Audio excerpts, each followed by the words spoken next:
We're going to bring in Fox News contributor Joe Concha. You know, I have to talk about Pete Buttigieg and his response to this situation. He said it's getting a lot of attention, but hey, 1,000 of these train derailments happen each year, but not like this, not with the ramifications that could potentially happen to these people. So he was going to have to say something eventually. I just thought he would have been a little, just slightly more compassionate about it than he was.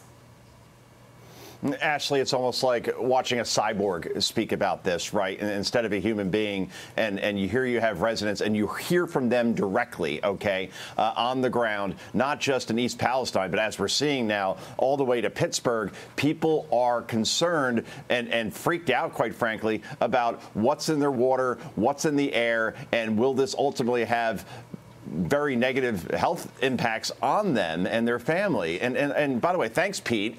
Besides you being completely apathetic about 1,000 trails derailing per year under your watch as transportation secretary, as if that's just a normal thing that we should just accept, did those derailments also involve a massive mushroom cloud of cancer-causing chemicals like the one in East Palestine did? I mean, and here we are nearly 2 weeks after this happened, and Pete Buttigieg can't be bothered to travel to the disaster site that leaders do in these situations to assess the situation, talk to stressed out residents who don't think their leaders are being honest about the danger.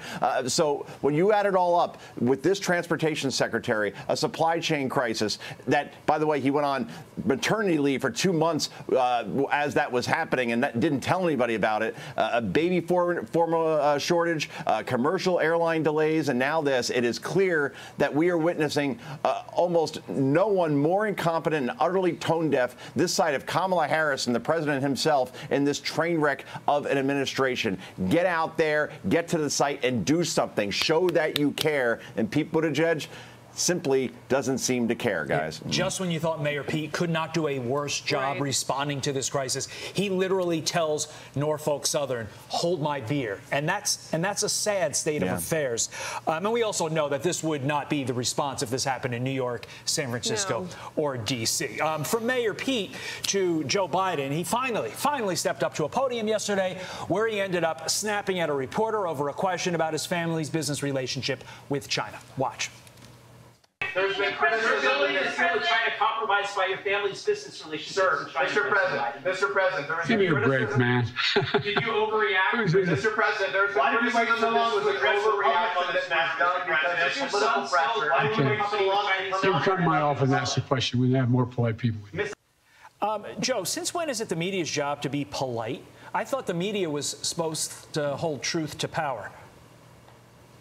Yeah, I don't remember Jim Acosta being very polite when he was a White House correspondent. At least he was under a Republican administration, under Donald Trump. And then the minute Joe Biden came into office, he couldn't run from that job any faster. But that wasn't Peter Doocy or Jackie Heinrich asking that question in that situation. That was Peter Alexander, I believe, from NBC News. And for the president to say, oh, you've got to be more polite when you're asking these questions, and by the way, doesn't answer the question in this situation, is very telling. And what we're witnessing, guys, here is the least accessible, most protected president of our lifetime. And apparently he doesn't like being asked anything resembling a tough question, doesn't like being held accountable for anything, and being asked to be transparent about his actions or non-actions is something that makes this 80-year-old commander-in-chief very agitated. And don't expect, by the way, anything to change after he announces he's running for re-election, and he is running for re-election. All I know is Jonathan Swan, he's a former reporter that I worked with at The Hill. He's currently with the New York Times, and he's one of the few objective,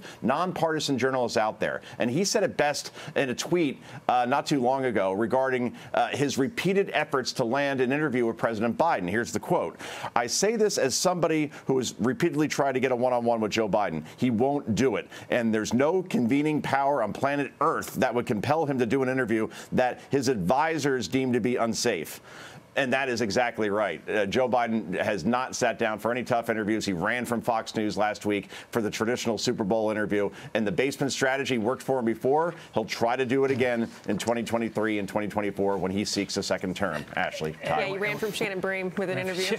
And Shannon Bream, very scary. Yeah. Joe Concha. Evil Shannon Bream. Thank you. That's right. That's what Gutfeld says. Have a great weekend, Joe. Thanks, Joe. I'm Steve Doocy. I'm Brian Kilmeade. And I'm Ainsley Earhart. And click here to subscribe to the Fox News YouTube page to catch our hottest interviews and most compelling analysis.